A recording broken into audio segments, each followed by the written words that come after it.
여러분 안녕하십니까? 정관용입니다. 개성공단 전면 중단은 박근혜 전 대통령의 일방적인 구두 지시로 이루어졌다. 통일부 정책혁신위원회가 오늘 이런 검토 결과를 발표했습니다. 위안부 합의에 관한 어제 발표에 이어서 연일 충격적인 사실이 밝혀지고 있는데요.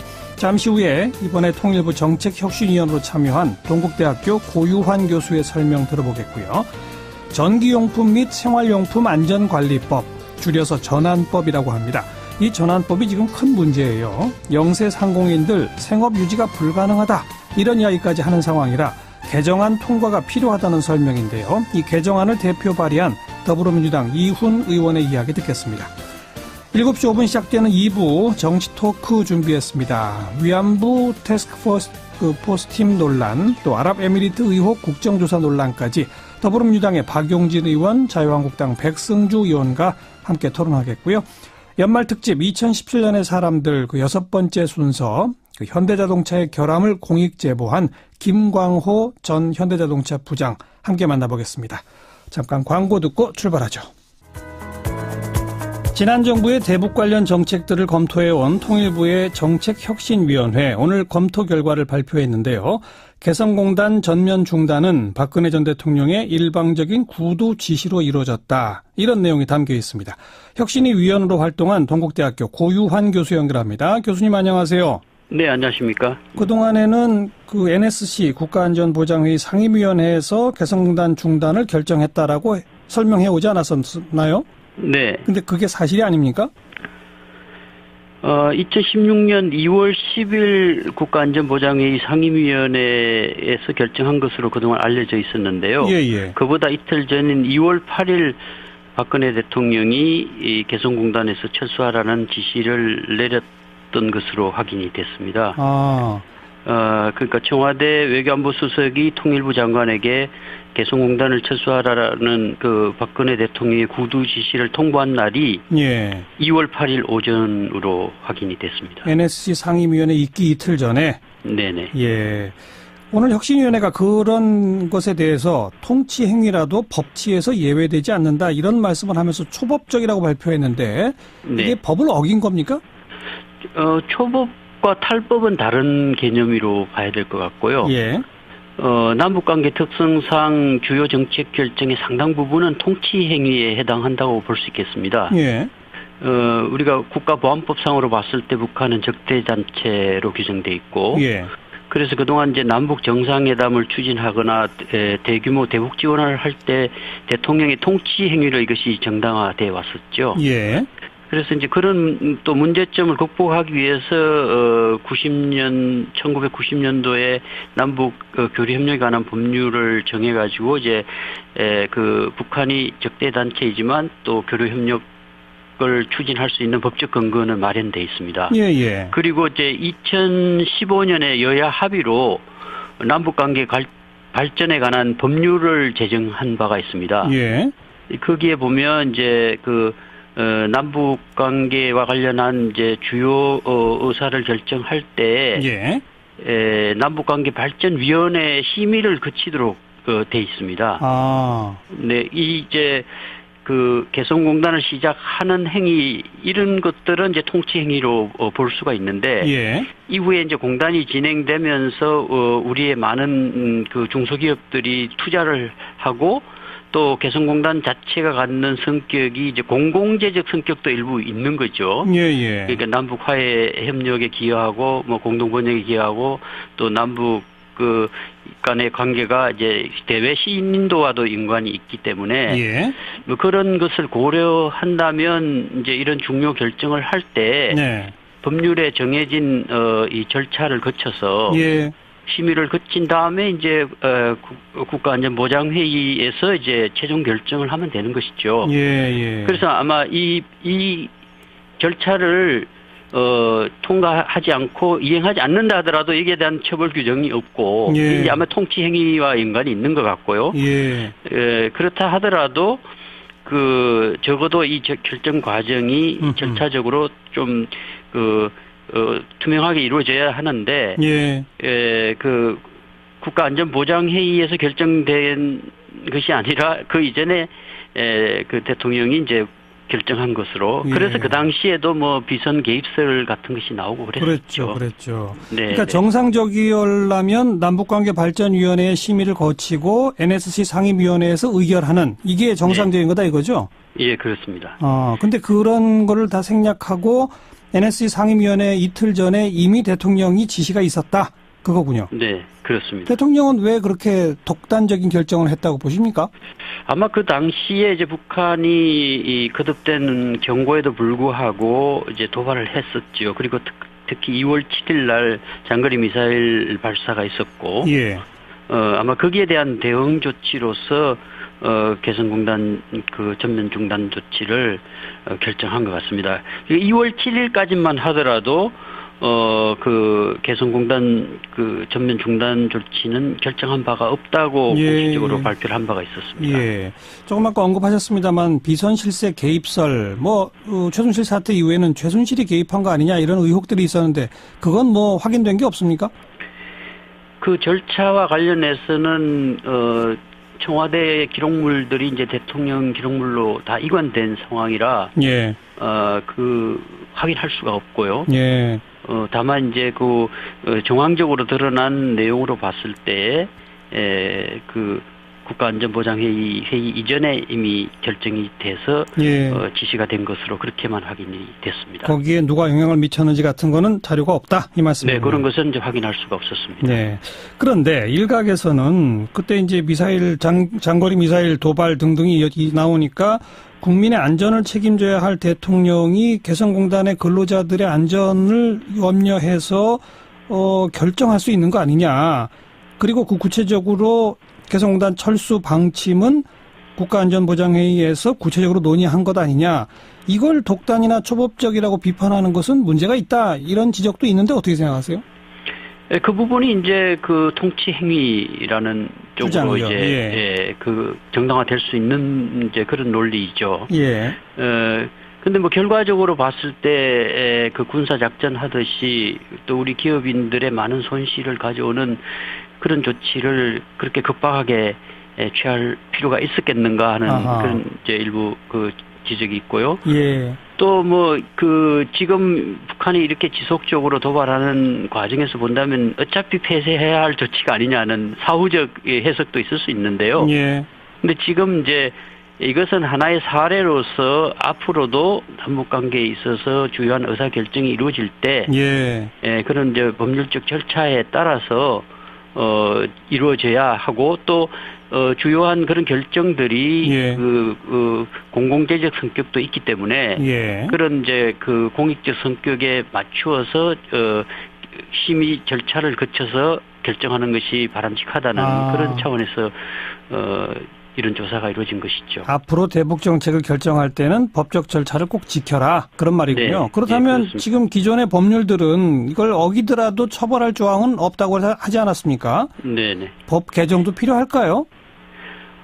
개정이 필요하기보다는 사실은 그건 국회의 책임이라고 볼 수 있습니다. 그렇죠. 2015년도에 남북관계 발전에 관한 법률을 제정해두고도 국회가 여야 모두 제대로 점검하지 않았습니다. 통일부가 이 법률을 제대로 이행하고 있는지 하는 부분에 대해서 제대로 이걸 그 국회가 감시하지 못한 그런 책임이 있죠. 그래서 이제 그 우리 헌법상 그 대통령의 의무조항으로 통일과 관련된 의무가 있거든요. 그러니까 이제 대체로 많은 사람들이 이런 법률을 정해놓고도 그 대통령의 통치 행위로 모든 것이 정당화될 수 있다는 그런 생각을 하는 것이죠. 그래서 이런 좋은 법률을 정해놓고 절차적으로 거쳐야 될 이런 심의 절차를 정해놓고도 제대로 이행하지 못했던 것이죠. 앞으로는 제대로 지키자. 그런 취지의 조사였다는 말씀까지 듣겠습니다. 고맙습니다. 예, 감사합니다. 동국대학교 고유환 교수였습니다. 전기용품 및 생활용품 안전관리법, 줄여서 전안법이라고 하는데요. 내년 1월 1일부터 바로 시행될 예정입니다. 근데 이 법이 워낙 문제가 많다는 지적이 많아서 개정안이 지금 국회에 나와 있습니다. 그런데 개정안이 지금 국회에서 처리를 못하고 있죠. 이 개정안을 대표 발의한 더불어민주당 이훈 의원 연결해 봅니다. 안녕하세요. 예, 안녕하세요. 서울 금천구 신 더불어민주당 이훈입니다. 이 법에 어떤 내용이 문제입니까?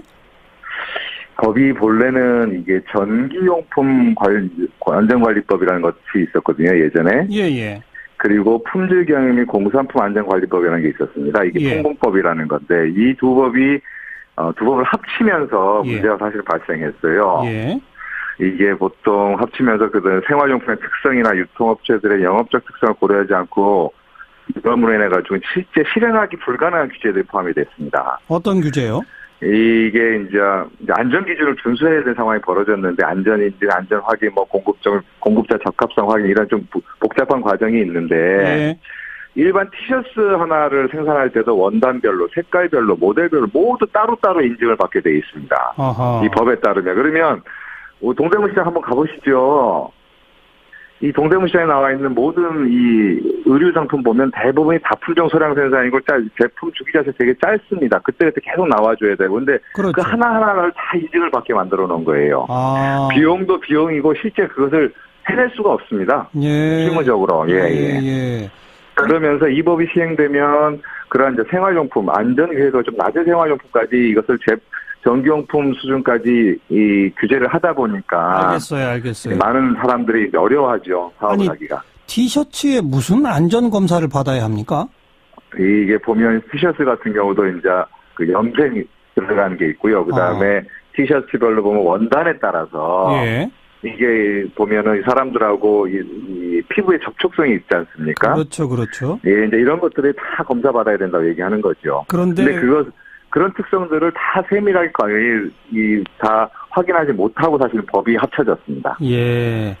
근데 뭐 원단만 그냥 검사한다든지 이게 아니라 같은 모양의 티셔츠라도 색깔이 다르면 그것도 또 검사 받게 하는. 왜냐하면 염색이 달라지니까. 하하, 예. 예. 왜 근데 이런 법을 만들었습니까? 이게 갑자기 그렇게 만들어진 법이 왜 그렇게 되냐면 이게 박근혜 정부 당시인데 기억하실지 모르겠지만 그 가습기 살균 사건이 벌어졌습니다. 네네네. 그로 인해 가지고 이 제품 안전에 관련한 문제가 이제 사회적 이슈가 되면서 예. 이걸 정비하는 과정에서 관리 체계가 유사했던 전기용품 관련 아까 말씀드렸던 전기용품 안전관리법하고 예. 일반 생활용품까지 포함되어 있던 이 품공법을 합체했어요. 그러면서 전기용품 수준으로 해버렸다? 어려워진 거죠. 그러면서 이 의견 수렴을 다양하게 못했고 업체들 역시도 심각하게 고민이 없었던 것도 사실이고요. 네. 그러면서 안전이 강조된 상황에서 정부 말만 듣고 사실은 그 당시 19대 국회에서도 별 의심 없이 이 법이 통과돼 버린 거죠. 네. 그 당시 이 법 만들 때 담당 부서 장관이 국회에 와서 사과까지 했다면서요? 와서 사과하신 게 아니고요. 그분이 지금 한국 자유한국당 의원이신데 지금 법사위원이세요. 예. 예, 법사위에서 이 법을 이제 저희 상임위에서 통과되고 나서 법사위에 넘어갔는데 법사위에서 이 법을 통과시키면서 본인이 이제 신상 발언하시면서 자기가 당시 지경부 장관이었다 이 법을 총괄하던. 예. 그러면서 사과를 하셨던 걸로 저도 전해 들었습니다. 그 정부도 문제지만 당시 꼼꼼히 안 챙긴 여야 의원도 다 책임이 있는 거군요. 예, 어찌 보면 그 책임은 자유로울 수는 없죠. 그래서 어떻게 개정하자는 겁니까? 개정안 자체는 전부 얘기들이 좀 어려운데 현행 전환법 대상 제품은 모두 사전 인증 받아야만 유통하고 판매가 가능합니다. 예. 그래서 거기에 따른 인증 비용, 인증 기간, 납품 지연 등 문제가 발생하는데 저희들은 이제 그 중에서도 유해도라고 합니다. 그러니까 안전에 크게 이상이 없을 만한 제품들, 낮은 제품들 같은 경우는 안전 기준 준수 대상 제도로 신설하는 겁니다. 현재 법상에는 안전 인증 그러니까 제일 높은 수준의 안전 인증 부분이 있고요. 중간 정도 수준의 안전 확인이 있고 마지막에 공급자 적합성 확인이 있는데 이것을 안전 기준 준수 부분을 하나 더 만드는 거죠. 해가지고 대부분의 이제 일상적인 생활용품은 이런 안전 기준만 준수하면은 제품을 제작 판매할 수 있도록 하는 겁니다. 그 외에도 이제 구매 대행이나 병행 수입 같은 경우도 그 업체 특성을 고려해서 특례 조항이나 의무 조항을 부과하면서 이게 이제 가능할 수 있도록 만들어준 거죠. 그러니까 대부분의 별 위험성 없는 제품은 사전 인증 안 받아도 되게끔 그런 거죠. 이제 사전에 제시되는 안전 기준 준수 사항들이 있습니다. 그것만 본인들이 안전 기준 준수를 하면은 다 판매할 수 있도록 하는 거죠. 제작과 판매할 수 있도록. 그랬다가 이제 나중에 그 기준을 지키지 않은 것이 드러나면 거기에 대해서는 정확하게 이제 처벌하고. 처벌하고요. 네. 그 개정안에 대해서는 지금 여야 별로 견해 차이가 없는 거 아닌가요? 예, 변의 차이가 없습니다. 그래서 저희 산업위에서도 통과가 됐고 법사에서 통과가 됐죠. 예. 그래서 본회의 부의된 상태입니다. 현재는. 그런데 이게 본회의 처리가 안 되면 기존의 그 법이 그냥 1월 1일자로 시행된다 이거죠? 그렇죠. 그렇게 시행되면 어떻게 됩니까? 시행되면 이게 이제 이 법에 보면은 처벌 규정이 좀 강하게 돼 있습니다. 잘못한 제일 강한 것은 3년 이하의 징역, 3천만 원 이하의 벌금, 내지는 300만 원 이하의 과태료까지 물게 돼 있는데, 그러니까 이제 이 소상공인들이나 중소상공인들이 전부 다 우리 범법자 만들겠냐 이렇게 얘기하시는 거죠. 예. 그래서 실제는 반드시 통과돼야 됩니다. 그래서 이 법에 문제가 있다는 게 이미 알려졌고, 그래서 올 1년 동안 법을 유예해 왔습니다.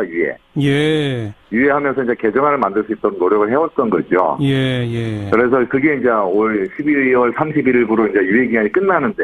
알겠습니다. 예. 개정안 통과를 못 시키더라도 또 1년 유예라도 해놔야 될 텐데, 그것도 아무튼 국회에서 처리해야 되는 거죠? 그것도 처리해야 됩니다. 예. 그럴 바에는 그냥 개정안 통과가 낫겠네요. 낫죠. 자유한국당도 반대 아니라고 그러셨죠? 예, 자유한국당도 이 법에 반대 안 하십니다. 그럼 어떻게 내일이라도 본회의에서 처리될까요? 하다못해 그래서 저희 산업자원통상위원회 우리 위원장이신 장병환 위원장이 원포인트 국회라고 해서 이거라도 통과시켜줘야 된다라고까지 말씀을 하셨거든요. 국민의당 의원이신데. 근데 이게 지금 현재 본회의에 부의되어 있는 31개 법안 정도 있을 겁니다. 법사위 통과된 게. 그것하고 지난번에 인사청문회 통과돼가지고 의결됐던 인사 안건들도 있어요. 맞아요. 다 여야 합의로 올리는 거거든요. 본회의부인데 이 상황을 놓고 지금 국회 운영과 관련한 협상이 진행되지 못하면서 이것이 지금 처리가 안 되고 있는 겁니다. 이 분리를 해줘야 되는데. 알겠습니다. 이 분리를 안 해주시네요. 만약 처리 못해서 내년 1월 1일부터 시행될 때 국회 차원에서 이 영세상인이나 소상공인들 보호할 장치도 없죠? 장치가 없으니까 지금 당장 만약 지금 현재 1월 9일까지 임시국회가 일단 열려 있습니다. 며칠 여유가 좀 있긴 한데 만약 그 정도 상황이라면은 유일하게 할 수 있는 게 법이 안 되면은 단속을 보류하는 정도밖에 할 수 있는 게 없을 것 같습니다. 행정적으로. 단속 보류는 정부가 그냥 할 수 있는 거겠죠? 그렇죠. 아이고, 우선 이런 이상한 법을 만든 것부터가 문제인데 빨리 그 결자 해지 차원에서 풀어야죠. 네, 빨리 해야 됩니다. 풀어야 됩니다. 그러니까 볼모를 잡을겠다고 했지 민생을 볼모를 잡으면 안 되는 거죠. 수고하셨습니다. 예, 감사합니다. 더불어민주당 이훈 의원이었습니다. 윤태곤 실장 어서 오십시오. 네, 안녕하세요. 올해가 다 가고 있는데 아직도 국회를 연이 많이 하고 있네요. 그렇죠. 과거 기억해 보시면요. 국회 선진화법이 없을 때 12월 31일 이렇게 해가지고 예산안 통과되면서 법안도 수백 개 확 통과되고 그러지 않습니까? 그렇죠. 다 일사천리로. 근데 이제 올해 같은 경우에 국회 선진화법 이후로는 분리가 돼 있어요. 그럼 예산안 같은 경우에는 우리가 예전에 여러 번 짚었지만은 법정 시한은 이틀인가 넘겼는데 나름대로 무난하게 됐는데, 나머지 법안들이 이제 문제인 거죠. 네네. 근데 지금 이 올라가 있는 법안들이 쟁점 법안, 말하자면 여야 의견 대립이 된 거냐?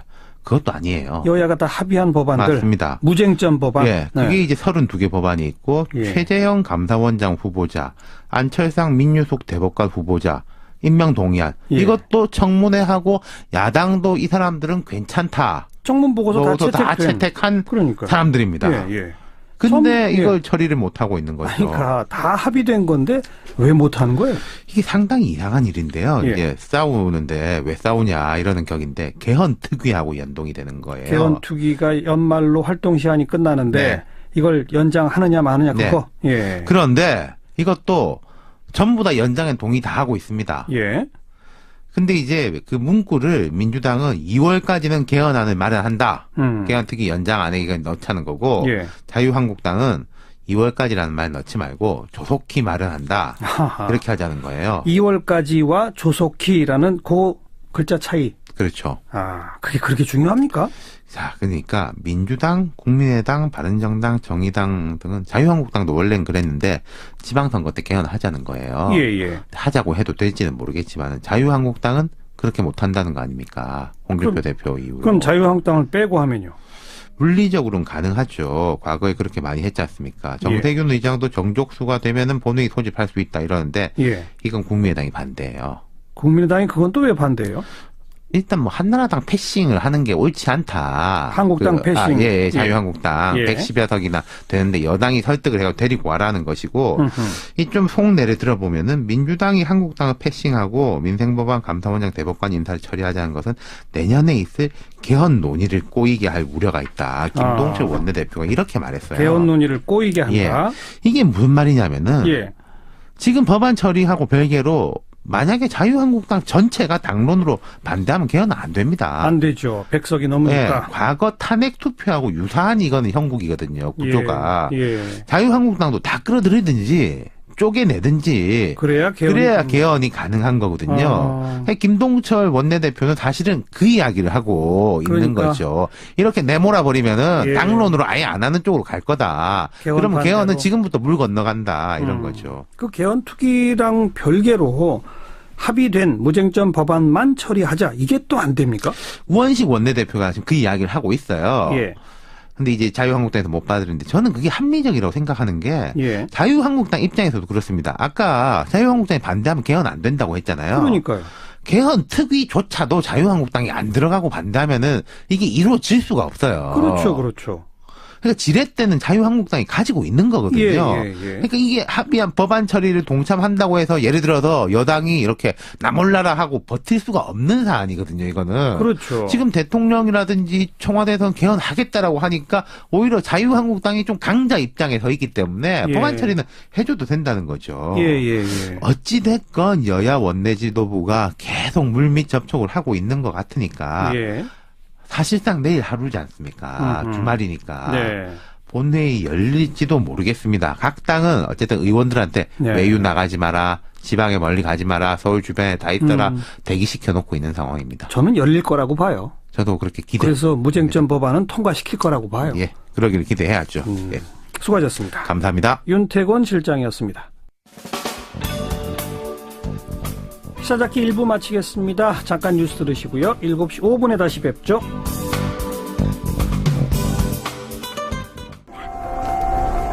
오늘 하루 화제가 된 뜬 뉴스들부터 정리해드립니다. CBS 김현지 기자 안녕하세요. 네, 안녕하세요. 저 소식은요? 네, 대한간호조무사협회 홈페이지 마비입니다. 간호조무사 자격 신고가 당장 사흘 뒤 마감된다는 소식에 접속자들이 폭주한 건데요. 올해부터 간호조무사들은 3년마다 실태와 취업 상황 등을 보건복지부 장관에게 신고해야만 합니다. 그런데 이런 중요한 소식을 협회 측이 어제서야 공지한 겁니다. 이 때문에 오늘 오전 내내 간호조무사협회가 포털 실시간 검색어 상위권에 오르면서 화제가 됐습니다. 만약 신청 못하면 어떻게 되는 거예요? 네, 이게 현재 간호조무사 자격증 소지자가 72만 명에 달하는데요. 만약 제때 신고를 못하면 재신고 때까지 자격이 정지될 수 있는 겁니다. 하지만 서버 폭주로 접속조차 안 되자 만약 신고 못하면 누가 책임을 질 것이냐.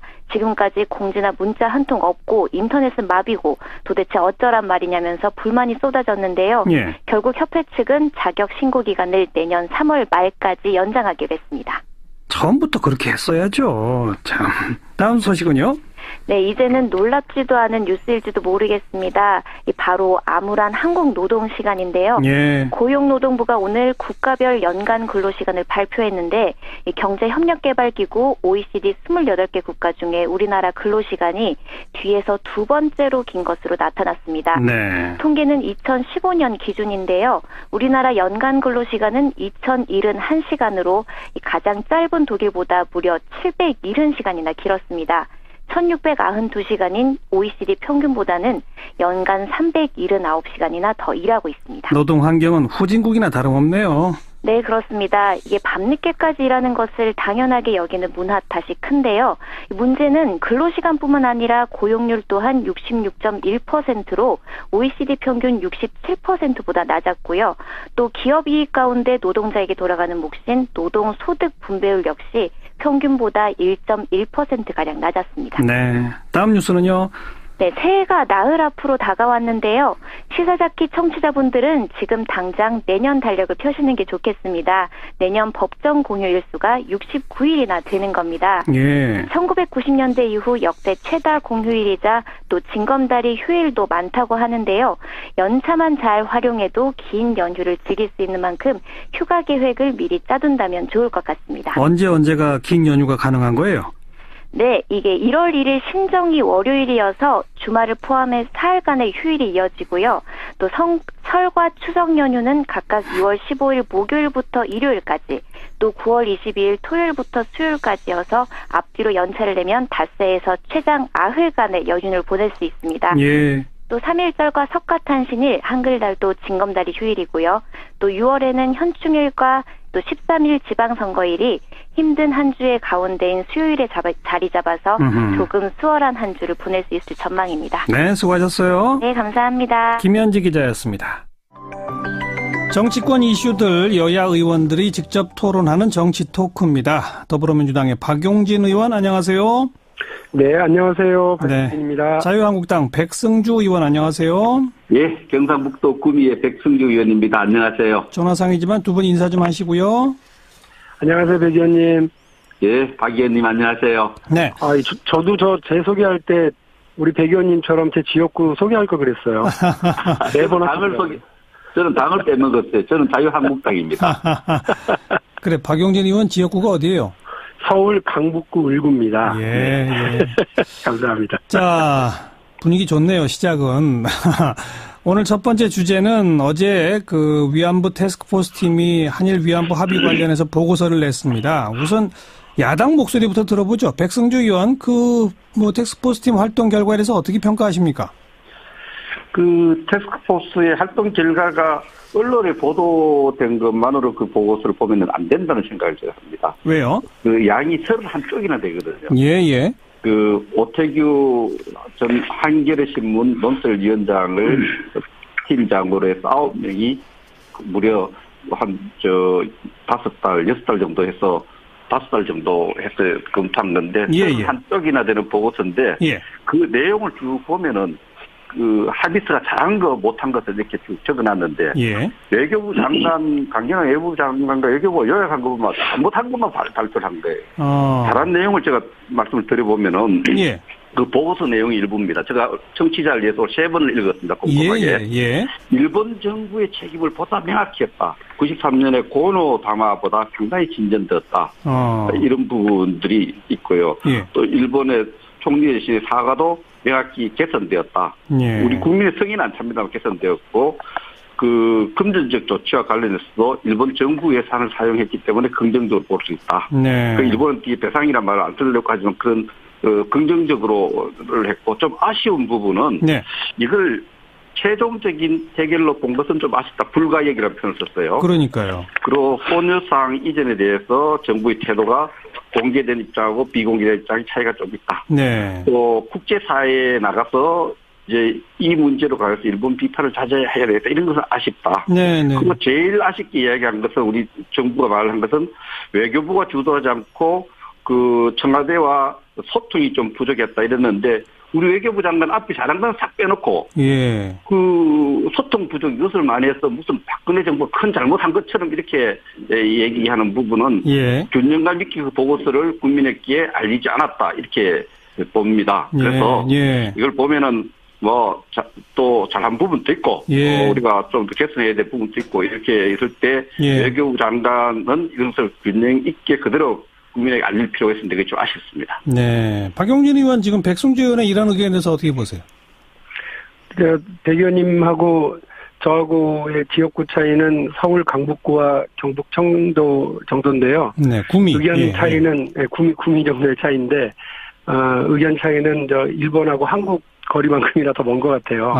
지금 말씀하신 것처럼 책임을 명확하게 했다. 총리 사과가 좀 더 진전이 있었다라고 하는 부분은 그 사실만 보더라도 조금 그렇게 후하게 평가하실 문제는 아닌 것 같아요. 왜냐하면 위안부 합의 직후에 그 일본의 외상이 박근혜 대통령에게 아베 신조 총리의 사과 뜻을 대신 전한 게 전부예요. 이런 거를 좀 더 좋아진 것으로 평가하고 그거를 흡족하게 생각하시는 것 자체가 저랑 거리가 멀고 또 하나는 이제 금전적인 문제에 있어서 일본 정부의 예산이었다라고 하는 것을 또 강조를 하시는데 정작 피해자인 당사자 아무런 소통도 없이 우리 국민들에게 어떠한 이해도 구하지 않고 했었다는 것 자체가 저는 잘했다고 하시는 것의 가장 큰 문제점들을 다시 짚어주는 부분이라고 보고요.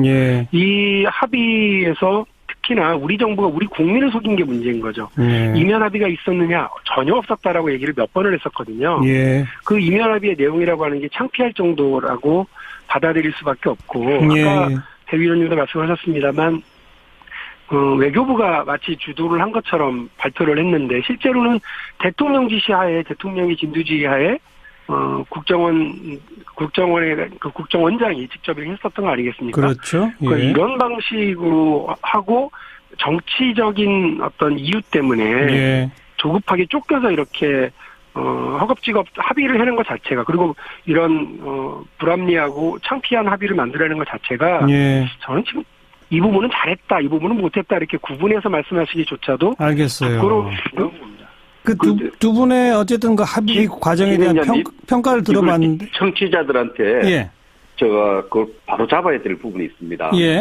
제가 말씀드린 내용은 저희 평가 내용이 아니고요. 데스크 포스팅의 평가다. 해당되는 보고서의 내용들입니다. 이게 30쪽 내용인데 그 참여한 분들이 한겨레 신문 전 논설위원장 실장이 대표고 선미라 인권재단 이사장님, 조세영 종서대 같은 경우 9분이 보고서 내용에 제가 이야기한 전달하듯이 청취자들 전달한 내용이 그대로 들어있습니다. 이런 부분은 잘 되었고 이런 부분은 아쉽다.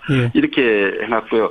그 마지막 부분이 굉장히 인상적인데 마지막 그 문장이 어떤 얘기 들었냐면 외교라는 것이 한쪽이 원하는 것을 다 반영할 수 없는 그런 상대방이 있는 만큼 애초에 세웠던 목표와 기준 검토 과정에 제기되었던 모든 걸 다 할 수는 없다라고 한계도 명시해놨어요. 그 30쪽의 보고서를 제가 내용을 추가해서 전달 안 된 부분을 전달해 드리는 겁니다.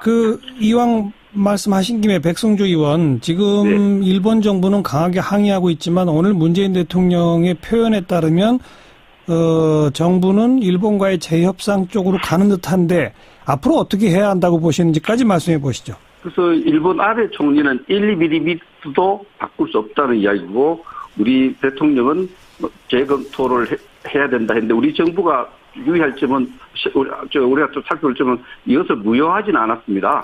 발표에서도 아직은요. 여러 가지 문제는 있지만 그래서 이 문서 성격도 그 보고서에 적혀 있습니다. 이 문서는 양국 외교부 장관이 합의하고 양국의 우리 대통령과 일본 총리 대신이 추인한 거기 때문에 조약이 아니다. 국회 비준으로 조약이 아니기 때문에 그 내용에 불만이 있으면 제가 볼 때는 재검토할 수 있다고 봅니다. 다만 일본 아베 총리는 당시 이 문서를 만들 당시의 총리고 우리 대통령은 거기서 비판적 입장을 가진 새로운 대통령인 거죠. 그렇죠. 아베 총리가 있을 때는 이게 재검토하기가 외교적으로 엄청난 한일 간의 그 마찰을 감내해야 재협상이 되지 않겠나 보는데 그 문서 성격으로 봐서는 문제가 있으면 가는 거지. 그리고 이 합의 자체가 그 일본 정부의 지도자들이 진정성 있는 반성이 없으면 문서로서는 의미가 없습니다. 진정성 있는 반성이 있을 때까지는 계속해서 우리가 일본의 반성과 사과를 요구해가는 게 필요하다고 생각합니다. 재협상도 가능하다고 본다. 그런 말씀이네요. 곽영진 의원, 여기는 별로 견해 차이가 없을 것 같은데요? 네, 저는 백승주 의원님 의견에 환영을 하고요. 왜냐하면 그 자유한국당 수석대변인의 논평을 보면 이렇게 발표한 것 자체에 대해서 기회주의적인 행동이다. 안보 위기를 초래할 수 있다. 악수다. 지혜롭지 못한 선택이다. 이렇게 그냥 비난만 해놓으셨더라고요. 그런데 문제가 있었다고 하는 것을 확인해야 백승주 의원님처럼 그 문제를 개선하기 위한 어떤 방향과 조치도 가능한 거 아니겠습니까? 그래서 저는 우리 정부가 이 부분에 대해서 여러 고민 끝에 그 조사를 하고 발표를 하게 된 것까지를 문제 삼을 필요는 없다고 봐요. 남은 건 그 정부 간에 국가 간의 이런 합의 과정이라는 게 있었던 건데 이 부분에 대해서 어떤 방식으로 재논의를 할 건지 재협상을 할 건지 또 새로운 합의에 도달하게 할 건지에 대한 고민을 정부가 많이 할 거라고 봅니다. 다만 문재인 대통령이 오늘 말씀하신 것처럼 피해자를 중심에 두고 국민과 함께하는 외교를 원칙으로 해서 후속 조치를 세워나가겠다고 하는 방향이 맞다고 보고요. 예. 그 부분에서 여야 나뉘어서 싸울 게 아니라 예. 우리 정부가 일본에게 보다 당당하고 보다 진정한 사과를 받아내서 알겠습니다. 한일 간의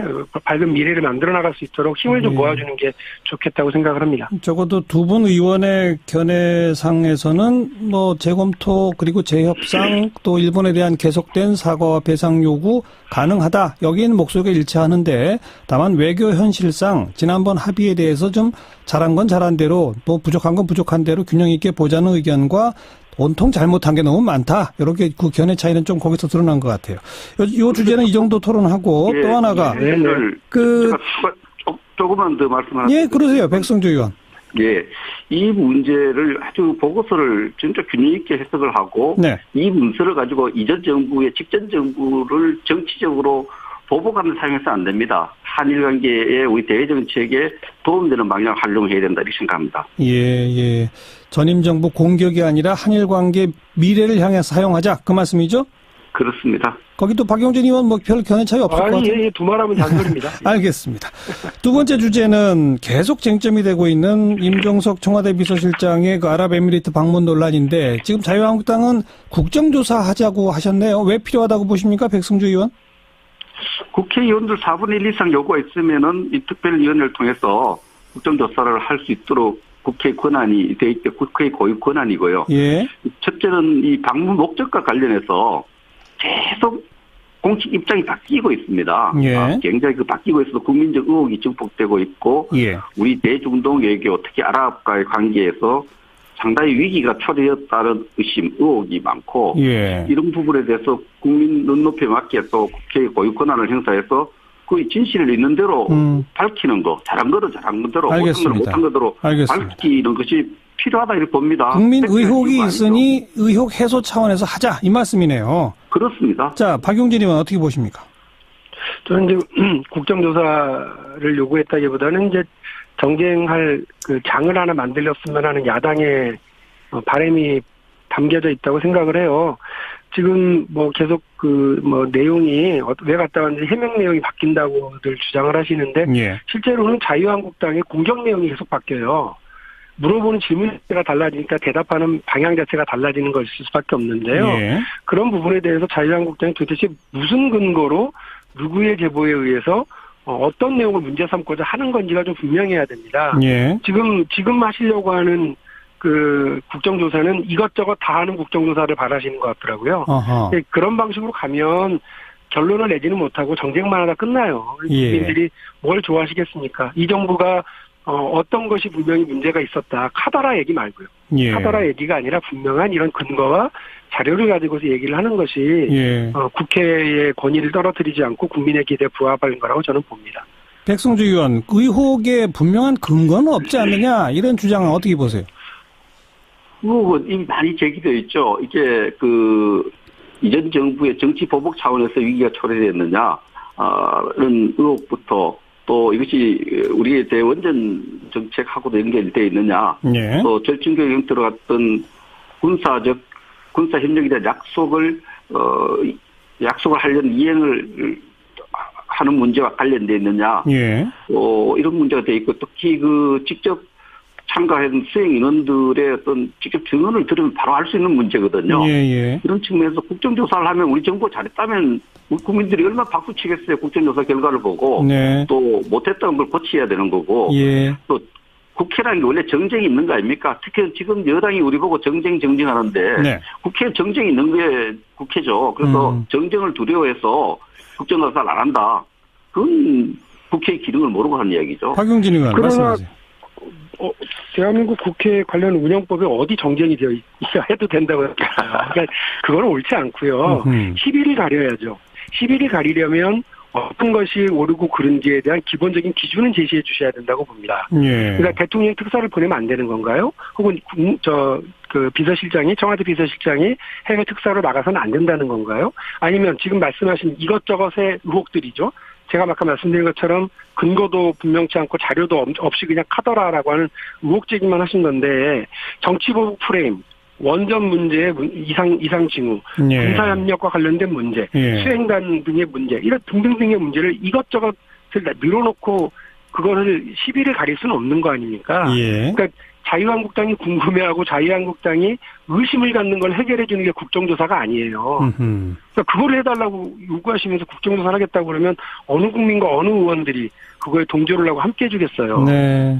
이게 자유한국당만 궁금해하거나 의혹을 제기하는 것이 아닙니다. 많은 언론에서 이미 제기하고 있고 국민들도 의혹을 국민을 대신해서 국회가 하자는 거지 자유한국당만의 관심사항이나 자유한국당만의 의혹을 제기하는 것이 아니지 않습니까? 그래서 국정감사 및 조사에 관한 법률에 따르면 국정의 특정 사안에 대해서 알겠어요. 할 수 있도록 보장되어 있습니다. 그 국정조사 요구서를 이제 곧 내실 계획인 건가요, 자유한국당은?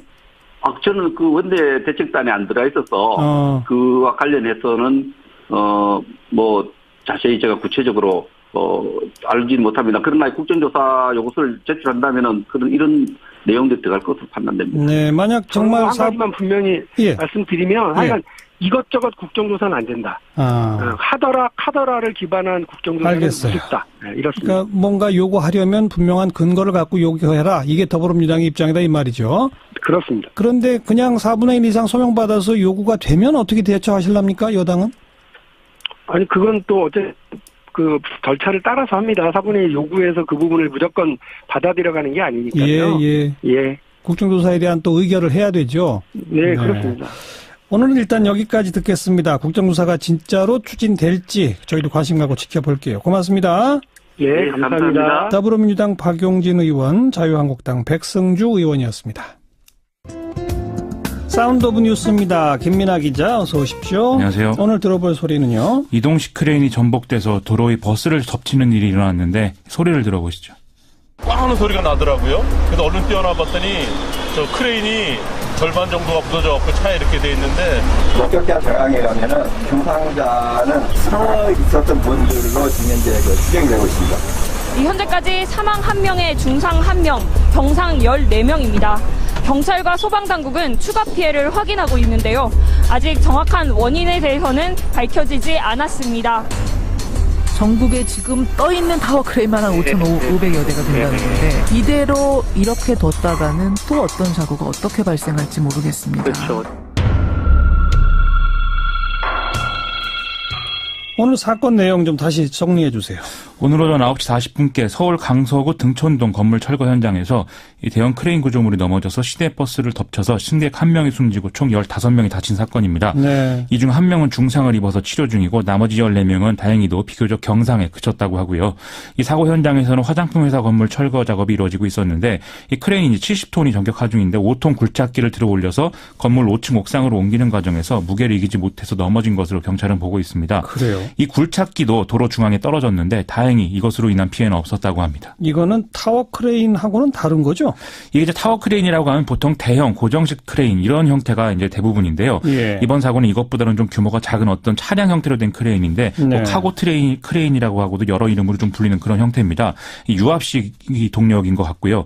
사고 현장 사진을 보면은 트럭이 크레인을 받치는 형태로 돼 있고 이 트럭 양쪽에 이 아웃트리거라고 부르는 일종의 지지대를 설치해서 무게를 감당하도록 되어 있는 그런 구조입니다. 70톤짜리 크레인인데 5톤 굴착기를 들어 올리다가 무게를 못 이겼다. 이건 좀 잘 납득이 안 되는데 아직 사고 원인에 대해서는 조사 중이죠? 경찰은 이동식 크레인 기사 그리고 공사 현장 관리자, 버스 기사, 목격자 등을 상대로 사고 경위를 조사하는 중이고요. 또 국가수가 현장 감식을 진행하고 있다고 합니다. 이 조사 결과 안전관리 의무를 다하지 못했거나 연식이 오래된 노후 크레인을 공사에 투입하는 등의 어떤 과실 혐의점이 나오면 관련자에게는 업무상 과실치사 혐의를 적용 입건할 가능성이 크다고 하고요. 소방당국은 이동식 크레인에 달린 이 안전장치인 이 지지대를 집안이 탄탄하지 않은 건축물 철거 폐기물 위에 설치한 게 사고 원인이 아니겠느냐 이런 가능성을 좀 염두에 두고 있는 상황입니다. 아하. 집안이 내려앉으면서 균형이 무너져서 크레인이 한쪽으로 기울어지면서 사고가 난 게 아니냐 뭐 이런 얘기인 거죠. 집안 문제일 수 있다. 네. 그럴 가능성도 있다는 것입니다. 아이고 안타깝습니다. 다음 뉴스요. 우병우 전 민정수석의 구속 적부심이 신청해서 상당히 화제였는데요. 오늘 새벽 법원이 이를 기각을 했습니다. 기각. 네, 그렇습니다. 애초 영장 실질 심사 때 검찰 주장을 우병우 전 수석이 쭉 파악을 했기 때문에 이 법지식을 활용해서 석방되는 거 아니냐 이런 우려를 가졌었는데요.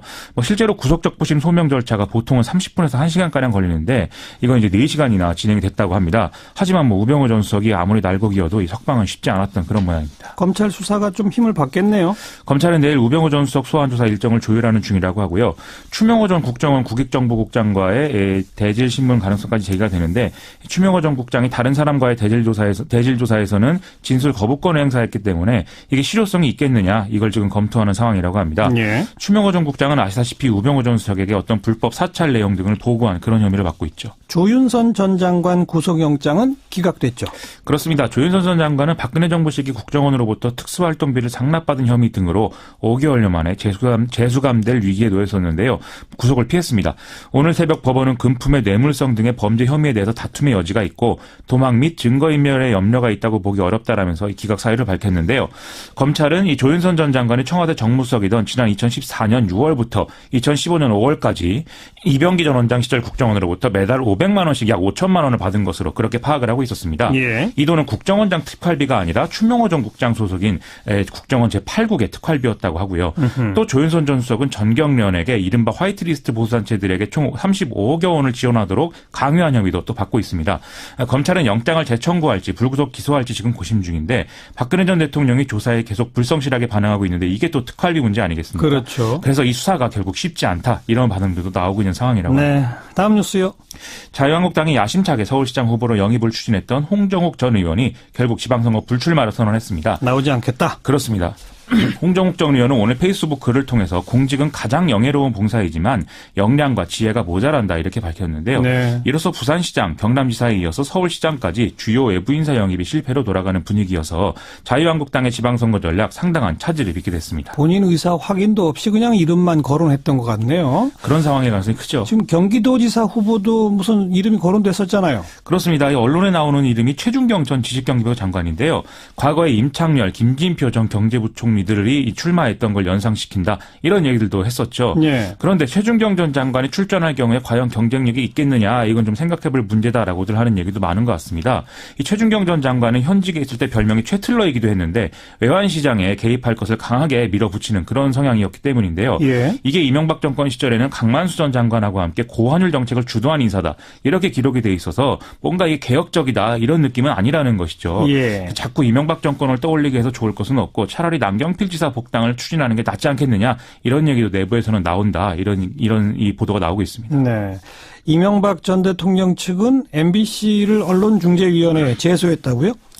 이명박 전 대통령 측이 문제 삼고 있는 MBC의 보도는 지난 11일에 이례적 중동 특사 파견 MB 비리 관련 이란 제목의 기사가 나왔다는 거하고 네. 26일에 MB 다스 미국 법인 왔었다 퇴임 후 방문이라는 제목의 보도가 나왔다는 것입니다. 네. 아랍에미리트 원전 관련 비리가 없는데 있는 것처럼 보도했고 26일자 기사의 경우에는 익명의 제보자로부터 전화받은 내용만 가지고 이명박 전 대통령과 다스의 어떤 출입문을 합성해서 그 영상을 일방적으로 보도했다 뭐 이런 얘기인데요. 예. 보도 내용에 이제 2014년 9월 달에 다스 현지 법인을 이명박 전 대통령이 방문했다. 이렇게 나온 것도 사실이 아니다. 이런 주장입니다. 안 갔다. 그렇죠. 예. 이게 언론중재위 제소라는 것은 또 나름 강수인데 그만큼 좀 위기감이 큰 거 아니냐 이런 의미로도 해석이 가능한 부분인데요.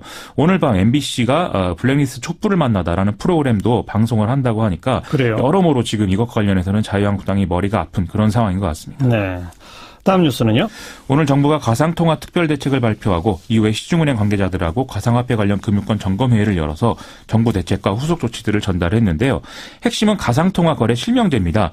현재까지는 가상통화 거래소에 등록된 가상계좌에서 명의가 다른 계좌로도 거래가 가능을 했었는데 앞으로는 본인이 확인된 동일 계좌만의 거래만 허용하겠다라는 내용이죠. 예. 이렇게 되면은 청소년과 비거주자의 가상통화 거래가 불가능해지고 자금 세탁 및 불법 의심 거래에 대한 점검도 가능해진다 이런 얘기인데요. 또 중요한 대목이 이를 통해서 가상통화의 거래에 과세를 하기 위한 기초자료를 또 정부가 확보할 수 있다 이런 점입니다. 정부는 오늘 시중은행의 거래 실명제를 위한 시스템 도입 때까지 가상통화 거래소에 대한 가상계좌 신규 공급을 즉각 중단하도록 지시하기도 했는데요. 예. 이 거래 실명제를 위한 은행들의 시스템은 내년 1월 중에 완료될 전망인데 이 시스템이 완료되더라도 이 가상통화 거래가 좀 활발히 되겠느냐 복구가 되겠느냐 그것에 대해서는 좀 의견이 엇갈리는 상황이라고 합니다. 네. 네, 그러니까 가명 거래는 안 되고 실명 거래만 가능하게 한다. 이게 핵심 아닙니까? 그렇습니다. 이걸로 뭐 효력이 있을까요?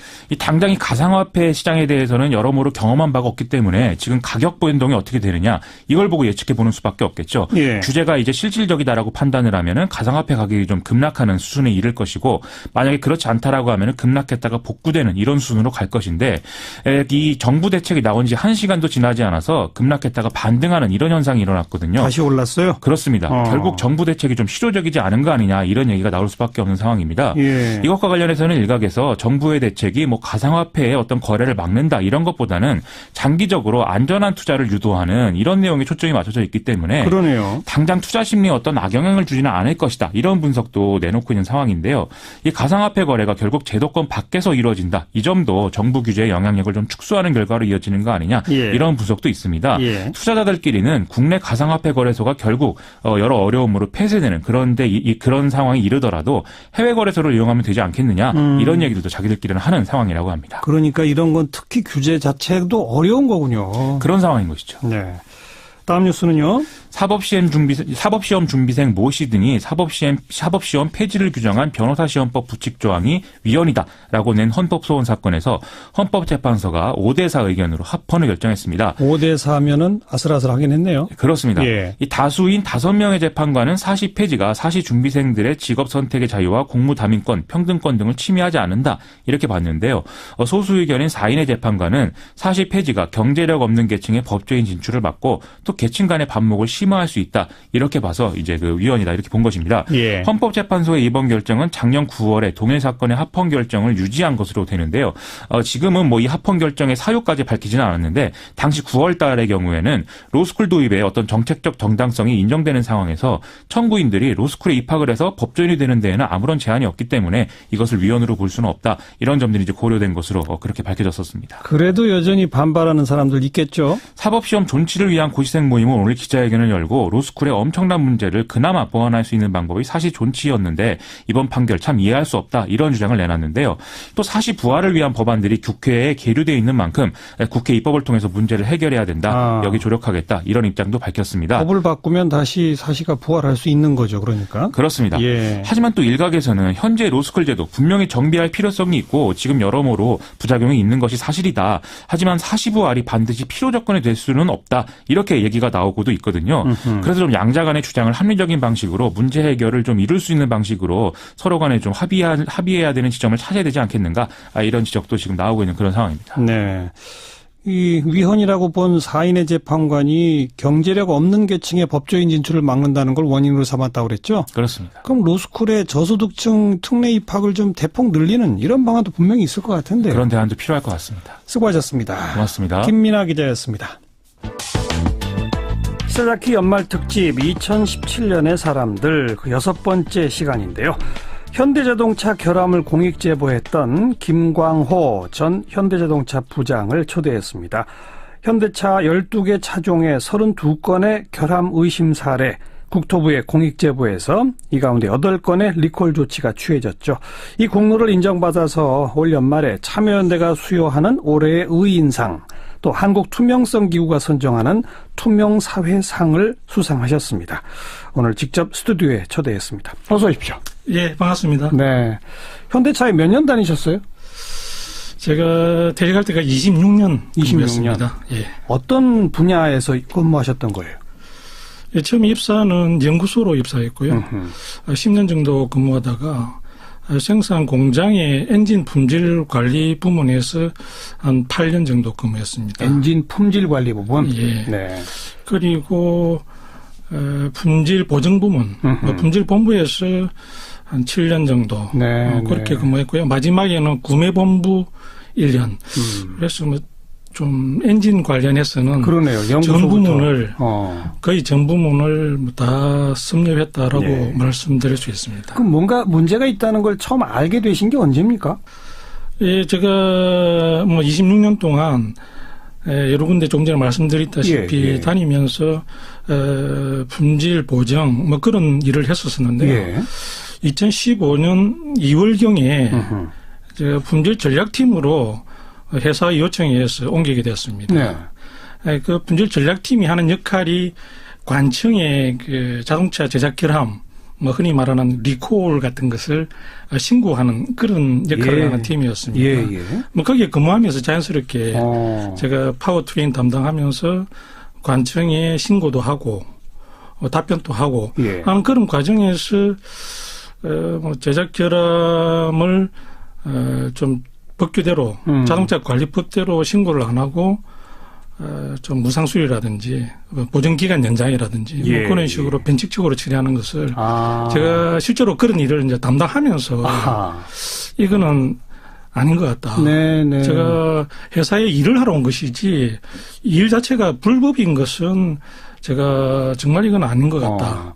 이건 리콜을 해야 할 사안인데 리콜 관공서에다가 그걸 담당하시는 거 업무 하려고 하면 그거 그러지 말아라 이렇게 했군요. 뭐 그런 거죠. 뭐 제가 직접 신고하는 경우는 없고요. 신고하는 사람은 또 담당이 따로 있는데 뭐 저는 이제 파워트레인 쪽에 문제를 조사해서 리콜 여부를 보고를 드리는 그런 입장인데 몇 개는 리콜을 해야 되는데 보고를 해도 묵살당하고 뭐 그런 좀 내부적으로 사실은 그 전부터 그런 분위기가 좀 깔려 있었습니다. 그런데 그 부서에 딱 가서 보니까 눈으로 확인하신 거네요. 예, 그런 거죠. 저도 그 안에서 내부에서 많이 싸우셨겠네요. 그 팀에 있을 때는 그러니까 그 팀 가기 전에는 그 팀에서 그런 정도로 그 불법적인 어떤 역할을 하는지는 모르셨고 사실은 짐작까지 못했습니다. 근데요, 가서 딱 보고 가서 보니까 너무 거의 관행이다시피 거의 뭐 국내 같은 기준으로는 거의 90% 이상을 신고를 안 하고 보통 무상수리라고 그럽니다. 그렇죠. 문제 있으면 차를 고치는 주는데 그 정상적인 어떤 절차를 밟지 않고 하는 것을 제가 일을 했었죠. 그런데 이제 그 부서에 가서 이러면 안 됩니다. 이건 리콜해야 합니다라고 말을 하셨을 거 아니에요. 그랬더니 안에서 어떤 반응이 나왔습니까? 제가 한 6개월 근무하면서 뭐 이런 일 자체가 저도 엔지니어였기 때문에 도저히 이제 적성에도 안 맞고 이제 불법적인 일은 더 이상 제 양심상 못하겠다. 그래서 사실 그런 분위기에서 같이 일을 하면서 그 조직 내에서 이야기를 한다는 것은 좀 어려워요. 어불성설입니다. 전부 다 어제도 그렇고 지난해도 그렇고 매일같이 그런 일을 하고 있는 분위기에서 제가 나서서 이런 문제제기 할 수 없는 분위기였습니다. 그래서 제가 인사실에 먼저 찾아갔습니다. 제가 이런 일을 하고 있는데 이게 불법적인 일이기 때문에 좀 다른 팀으로 가서 일을 하고 싶다. 옮겨달라고 이야기를 했는데 거절당했죠. 그래서 제가 마지막으로 할 수 있는 선택이 감사실입니다.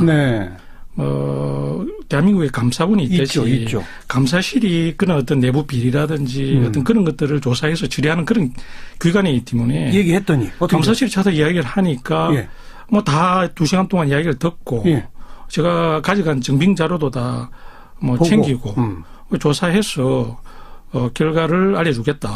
뭐 그렇게 제가 답변을 드렸습니다. 그리고요. 조사한 결과는 어떻게 됐어요? 그리고 조사 결과를 제가 받지를 못했습니다. 뭐 어떻게 조사를 하겠다는 이야기도 못 들었습니다. 제가 그리고 나서 한 달 후에 지금 조사하기 위해서는 내부에서 근무했던 사람의 어떤 그런 제보가 필요한데 내가 추가로 좀 더 말씀을 드려야 될 것 같은데 제대로 조사를 하기 위해서는 좀 왜 부르지 않느냐. 그랬더니 이제 그 당시에는 제가 부서를 옮겼습니다. 더 이상 나는 여기서 일을 못하겠다. 그래서 제가 구매본부의 협력업체 분별 강화팀으로 옮겼습니다. 옮겨고 나서 이제 그렇게 이야기했더니 뭐 감사실에서 답변이 당신은 새로 옮긴 팀에서 열심히 일해라. 나머지는 우리가 알아서 하겠다. 그게 알겠습니다. 마지막 답변이었습니다. 결국 안에서는 안 된 거예요. 그리고 이제 그 자료들을 가지고 고민을 많이 하셨을 것 같아. 이거 외부에 알려야 할까 말을까 고민 많이 하셨죠. 고민 많이 했죠. 제가 뭐 거의 1년 동안 거의 새벽 2시 정도 되면은 잠이 있겠습니다. 아이고. 그 1년 동안 제가 혼자서 고민했죠. 이걸 다른 사람하고 의논할 수 없는 내용이었습니다. 뭐 동료들이 전부 다 그 자동차 직원들이었고 제가 의논할 상대가 없었습니다. 그래. 1년 동안 그렇게 새벽 2시마다 잠 깨면서 고심하다가 그래 결심했다. 어떤 계기로 결심하시게 됐어요? 제가 뭐 긴 시간 동안 고민하면서 이런저런 제 나름대로 해야 될 이유를 갖고 고민해 봤습니다. 할 수밖에 없는 이유가 뭐냐. 이게 쉬운 일이 아니고 어디 보면은 희생이 따르는 일인데 제 스스로를 설득을 시켜야 이게 시작이 되니까. 네. 그러면서 제가 이것저것 여러 가지 이유를 생각해 봤는데 예. 제가 결국에 이런 생각이 들었습니다. 제가 그 당시에 25년간 현대자동차에서 상당히 고시급의 월급을 받았는데 네. 그 월급을 회사에서 뭐 경리 쪽에서 줬지만은 그 돈이 결국에는 소비자들 주머니에서 나온 것인데 그렇죠. 그 소비자들이 위험하다는 걸 내가 알고 있는데 내가 그것을 내마저도 그냥 눈 감아버리면은 제가 정말 그 영원히 후회할 것 같은 생각이 들더라고요. 그러면서 지금은 내가 좀 후회하는 정도로 눈만 감으면 되지만은 저도 20, 30년 후에 이 세상을 떠나야 될 것인데 그 시점쯤 되면은 지금 이 시대를 이 상황을 제가 회상하면서 땅을 치고 후회할 것이다. 그렇게 저를 사실은 설득을 시킨 것이죠. 자, 그렇게 이제 제보를 하셨고 사회가 떠들썩해졌고 결국 이제 밝혀진 게 현대차는 이미 그 결함을 알고 있었고 미국에서는 똑같은 차종에 똑같은 엔진에 대해서 리콜을 자발적으로 미국에서는 다 했던 사안을 한국에서는 안 했다. 이런 게 다 드러나지 않았습니까? 예, 그게 지금 말씀하시는 부분은 사실관계하고 조금 다릅니다. 그래요? 이게 리콜이라는 게 뭐 엄청 좀 복잡합니다.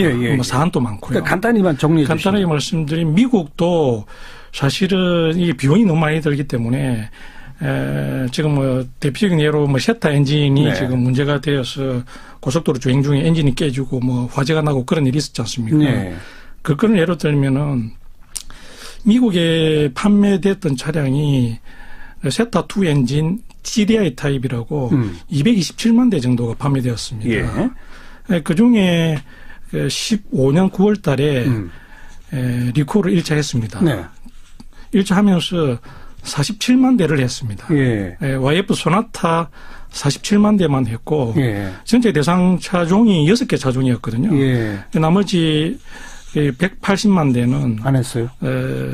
뭐 좀 비용 절감 측면에서 그다음에 클레임이 거의 비슷했는데 그 신고 제보 건수가 조금 적었습니다. 뭐 그런 어떤 사정을 감안해서 회사에서 일단 47만 대만 1차로 신고했죠. 그래서 제가 그러니까 미국에서도 전량 리콜한 건 아니다.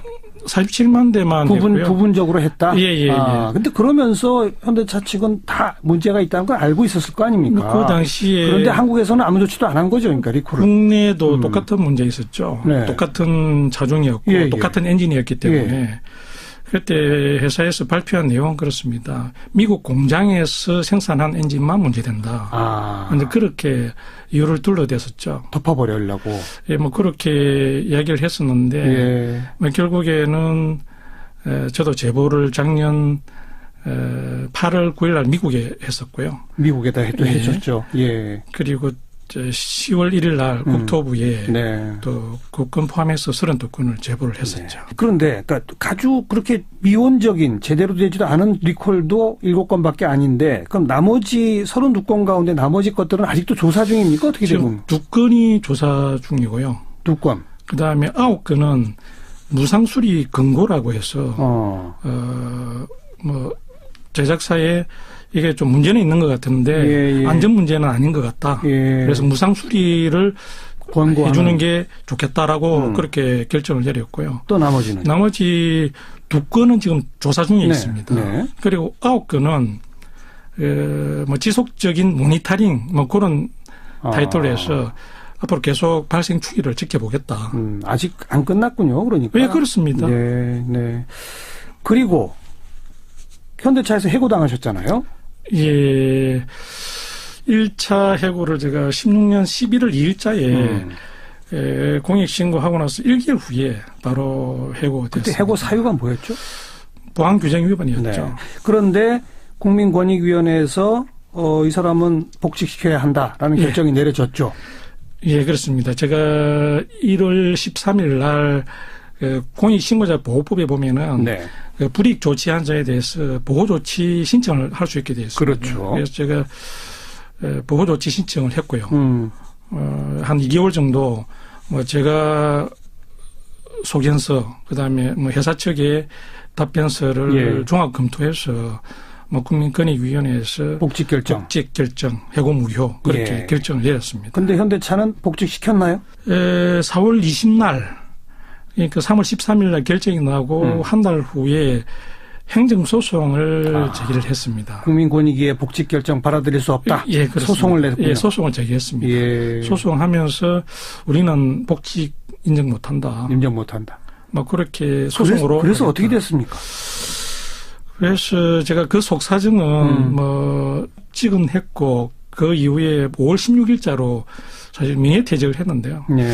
사실 그 부분은 제가 여기에서 이 자리에서 속사정을 100% 다 말씀드리기가 좀 제약이 있는 것은 좀 제가 그냥 추정컨대 아이고 행정소송 또 몇 년 걸릴지 모르고 이러느니 이제 끝내자 이런 생각 하신 거군요. 예, 그게 저도 참 안타까운 것이 그 이후에 제가 공익신고자 보호법을 수십 번 읽어봤습니다.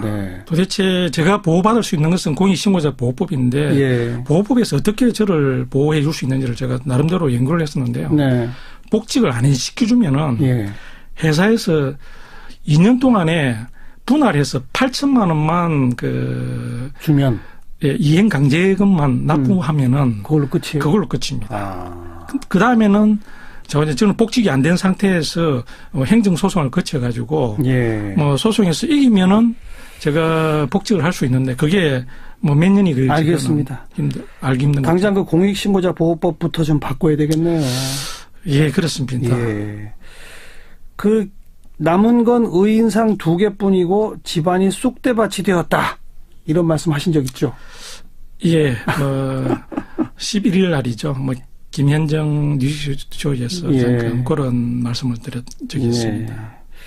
지금 오늘 제가 명함을 받아서 보니까 명함 오른편 위에 청렴세상 이렇게 탁 써놓으셨고 세상 그리고 밑에 청렴 강사 김광호. 예, 그렇습니다. 어제 만드는 명함입니다. 청렴 강사 자격증을 따야 되는데 따셨어요?